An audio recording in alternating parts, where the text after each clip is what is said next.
Every night in America, over 35 million people go to bed hungry, while restaurants and hotels throw out thousands of perfectly good, already prepared meals.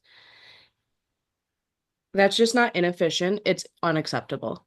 Our company, the Full Plate Project, bridges that gap. We partner with local restaurants, hotels, and event venues to collect surplus, high quality meals and deliver them directly to individuals and families facing food insecurity.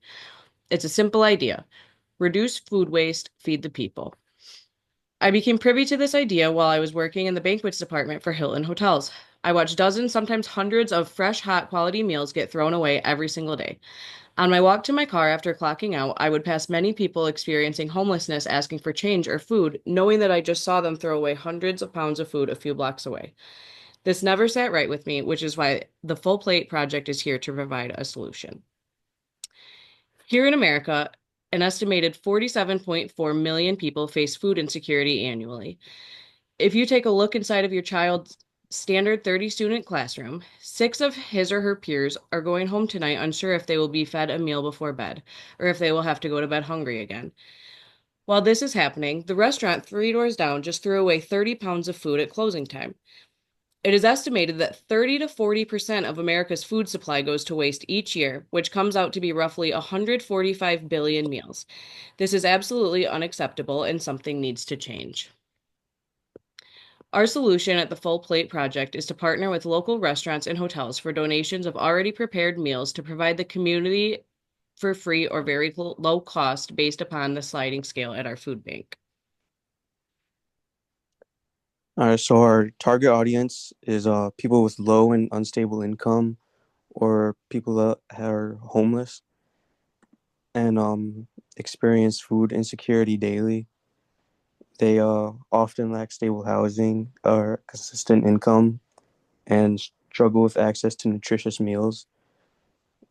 And their primary needs, like they just need reliable access to food and how it's delivered.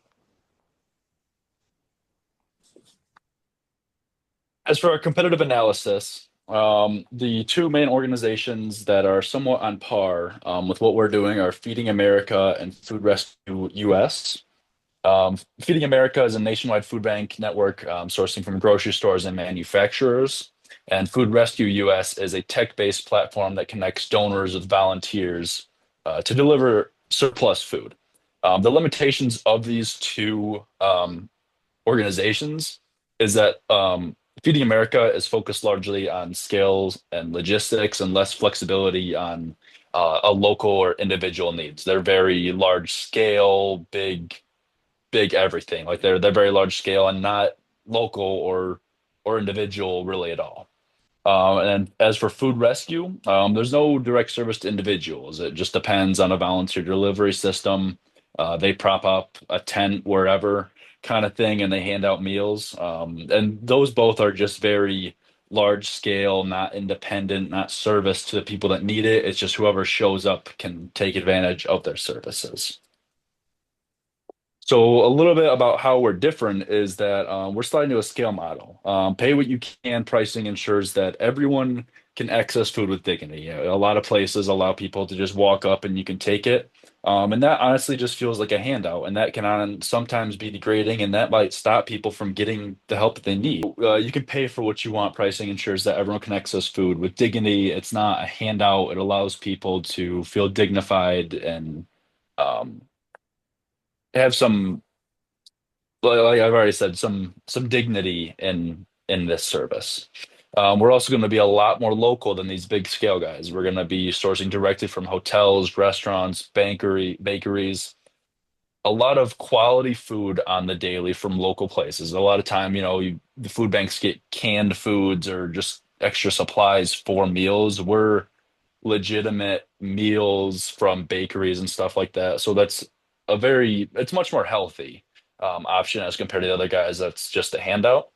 And we're more community focused. We're going to be doing a welcoming storefront environment where people can get food without judgment from their eligibility barriers. That's a big part of it is just the fostering an environment where people can once again buy their food with dignity. It's not a handout. They have dignity in this. There are a lot fewer barriers and more trust with this. We remove a lot of red tape so that individuals and families can get the help right when they need it.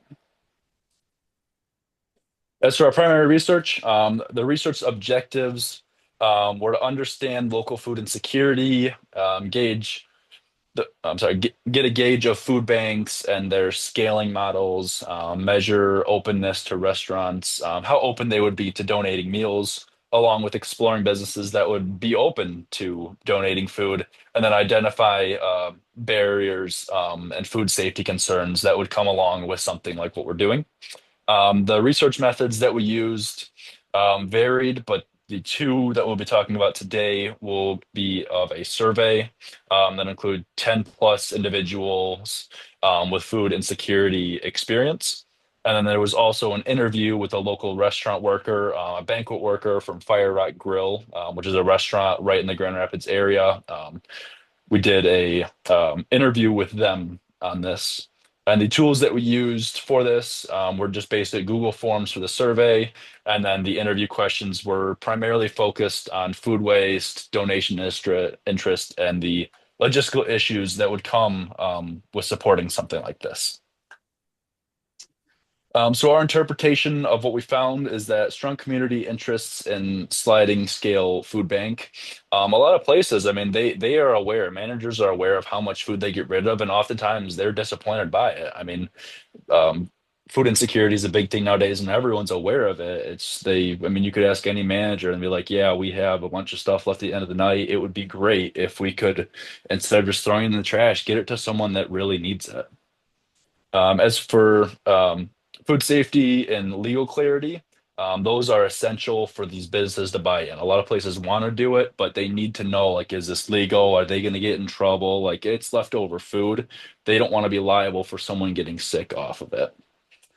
This program's success depends on the trust, the logistics, and the business incentives. Businesses are going to want some sort of incentive, possibly, if they're giving away all this extra food.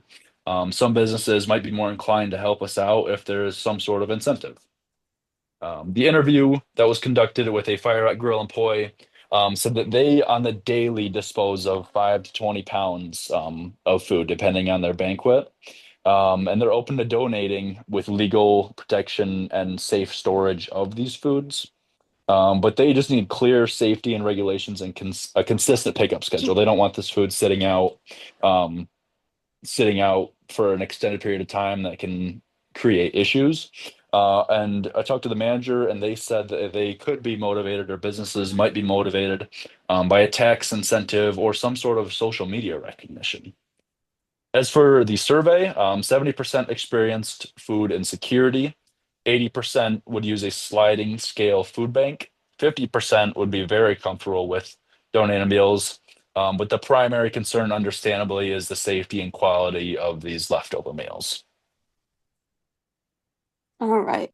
So, since we are a nonprofit organization, our main ways of making profits would be donations from the people, grants and donations from the government, donations from other businesses, and then also fundraising.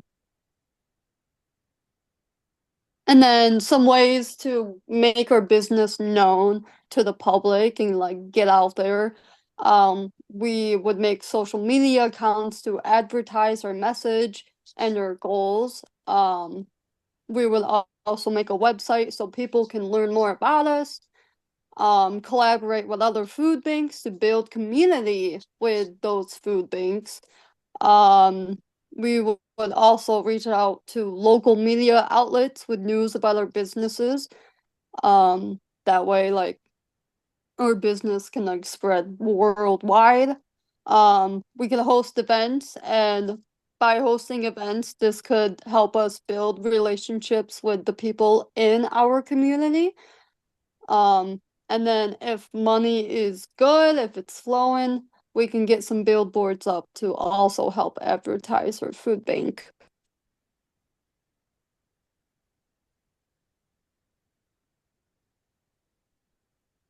As for the funding, we're seeking I'm sorry, $150,000 initial funding, and we'll break down how this is going to be used. But it's mostly just to launch and get a little bit of sustainability going for the food bank within our first year of operations. This will allow us to build a stable, community-driven model for reducing food insecurity. As for a breakdown of our costs, we have 40,000 into facility rental and utilities. This will allow us to create the physical location of this business and where we'll be working out of. 30,000 for refrigeration and equipment. We want to make sure that this place has commercial grade freezers, refrigerators, shelves, and safety equipment to make sure that this food that we're taking in is going to stay fresh for our customers. We're asking for 25,000 in transportation. This will allow us to go pick up and deliver food, pick up from our donors and deliver to potential customers, or just bring it back to our warehouse. As for staffing and operations, we're requesting $30,000. This will allow us 1 to 2 full-time staff people to manage the partnerships, the volunteers, the logistics. There's going to be a lot going on with this kind of thing, so having a few extra employees will make it run a whole lot smoother. As for the marketing community outreach, we're asking for $10,000. This will really allow us to get our name out there, and then it also allows us to then repay or work with other companies that are like, oh, hey, that's a great idea. I'd love to work with you, and that'll just expand this idea even more. For legal and insurance and licensing, we're asking for $5,000. This will cover the startup compliance, nonprofit registration, and the insurance that we need. It's subject to change, but that's just a general idea of kind of what we're thinking to do with that. Then we have $10,000 in emergency reserve. This ensures financial stability during the early months for unexpected costs. I mean, with starting up a business, there's so much unknown. This will really allow us to just make sure things start up smoothly. We have a very goal-driven impact. So this funding will help us rescue thousands of pounds of food a month, help us feed hundreds of individuals and families in need. It'll build strong partnerships with local food donors and local restaurants, and it'll also operate sustainably while preparing for long-term and larger growth.